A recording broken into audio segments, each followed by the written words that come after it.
readers, I'm Nikki the Librarian, and welcome to the Constant Reader channel. We are going to talk about autumn books today, fall books. I have picked out my 5 favorite books that do more than just talk about vibes. These are definitely autumn books, 2 of which I have in my personal library. I don't buy books that often, so these books are definitely books that really hit that seasonal feel. And the first one I want to talk about is Autumn, an anthology for the changing seasons, edited by Melissa Harrison. This is a wonderful book published by the Wildlife Trust in the UK. So this is a British book, and it's one of 4 volumes. This is the Autumn volume, and the first and only one I have. I absolutely love it. I finished it just a couple of days ago. They are very short little entries, 2-3 pages long. They can be essays, there are poems, there are diary entries, and it really talks about seasonal changes. So the smell of the leaves, the mushrooms that are growing, the animals that are migrating and moving at this time of year, the autumn time of year. And essays and entries and things like that range from today's time back into like the 1830s. So it's very much a country feel, a seasonal feel. I highly recommend Autumn, an anthology for the changing seasons by Melissa Harrison.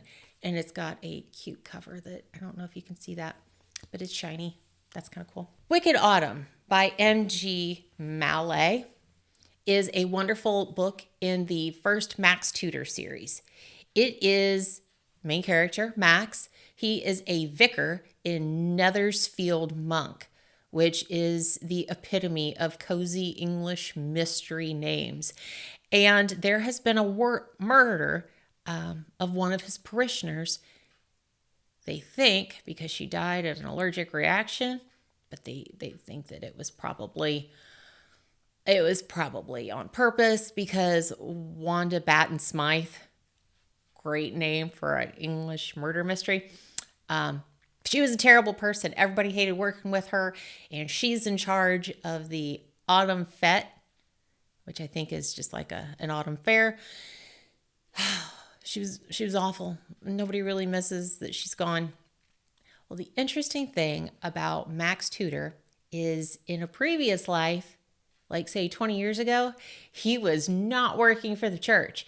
No. He was an MI5 agent. Now, MI5, if you don't know, is the British equivalent of the American CIA. So he was an operative. And when the police look into him, because, they're looking into everybody in the village, they find this out and they are super excited because they're running kind of short-staffed, and Max, he's been in the business. He might know things. He knows how to, interrogate people, but he can do it in a way that they don't know they're being interrogated. He's got kind of a inside track. So they enlist his help. And now Max is trying to figure out who killed Miss Batten Smith. In addition to all of that, in terms of conflict and plot, there's a great subplot that goes throughout the series of Max and his attraction to a woman in town who owns a bookstore. It's a pagan bookstore. So that tension goes throughout the books as well. So that's a fun little subplot. So there's a little bit of romance, but it's definitely cozy mystery. Violence takes place off scene, and it was a terrible person, so it's not that people are really torn up about it. And we have our detective main character solving it, who's always an amateur. Highly recommend it. And the next book I'm going to talk about is The Ghost of Mrs. Muir, with the pseudonym of R.A. Dick. This was written in the 1940s. It was such a success that the movie, which is more well-known than the book now, came out just a few years later, starring Rex Harrison and Gene Tierney. The book and the movie are great. I cannot recommend them both enough. I've seen the movie a number of times, and when I saw that the book was available for me to read, I thought, oh, there's no way it can be as good as the movie. No, it was better, which usually that's always the case. This is a romance in the old-fashioned classic word of romance. There's no spice to it. It is about a woman named Lucy. She is a young widow and she has two small children. It's set in the 1900s, so late Victorian time, and she is a product of her time, which means that she went from her father's house to her husband's house, and after he has passed away, she is pretty much subsumed into the husband's family. And her sister-in-law, who she now lives with, calls the shots on everything in Lucy's life. And Lucy decides that she cannot live life this way. She is going to stand on her own 2 feet. She is going to take her 2 children, and she is going to start living life on her own terms. So she goes to the sea where she had visited once, asks a real estate agent, will you please help me find a house to rent? So the agent is looking at all these other houses, and she says, boo, but what about that one? I want to see that one. And he says, oh, no. I'm not going to show you that one. Well, why? Because that's not a house for a widow and 2 small children. She says, but it's perfect. It's the right size. It's everything. He says, listen, I'm not going to show you this house because it's haunted. Okay? Everybody I try and show the house to, they stay maybe one night, they don't last. So I don't think that that's going to happen for you. She says, you're going to show me this house, or I'm just going to go to another real estate agent and you don't get your commission. Fine, I'll show you the house. And he does. She loves it. She says, I don't care. I'm gonna move here. I'm gonna make it work. And she does. But the solicitor is right. The house is haunted. It is haunted by the former owner of the home, a sea captain named Captain Craig. He's okay with Lucy living in his house, with there being some certain stipulations. But over time, their relationship grows. It's a great story. If you like paranormal romance, you have to read this book. This book is a wow book. It has no spiciness in it whatsoever. It's great. And then you need to watch the movie, because I can't say enough good things about the movie either. The next story I want to talk to you about is from the Brambley Hedge by Jill Barklam. This is a picture book for children, but the illustrations make this entire series. I'm going to make sure I show you one of these illustrations, because then you're going to know exactly what I am saying when I say this is autumn all the way. Look at that. I could just sit and look at the pictures and feel like it is autumn. There is also a spring, winter, and summer story, and then 4 other stories that are completely not related to the seasons. The autumn story, it will take you about 10 minutes to read, but they are about little mice that live at Brambley Hedge.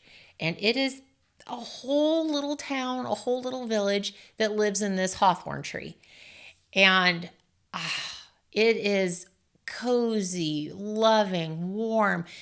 The autumn story is the epitome of warm hugs, because it's about a little mouse girl, a little female mouse, who gets up one morning and decides that she's going to go exploring. And she meets people and it's fun, but then it gets dark and icky and she loses her way back home and it's scary. Let me show you one of the scary pictures. Ooh, look. Lots of thorns. But then the other the other mice in the little village of Brambley Hedge, they go looking for her. This is a perfect book to read when you just want to get a little taste of the seasons. More people need to read this series.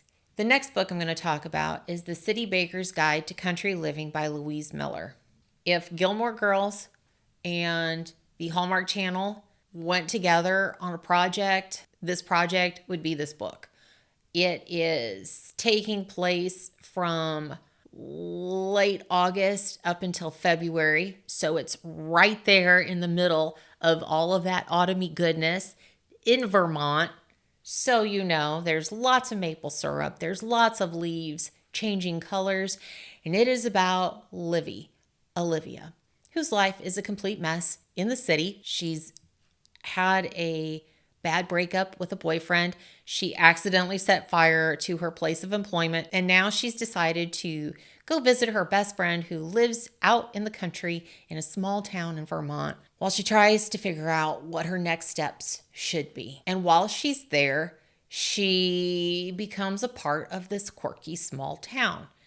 There's some tension there of the lady that owns the inn where she works at. While she is living in this town and working at the inn, she meets someone who had to move back east to help his parents out on his farm. She's smitten.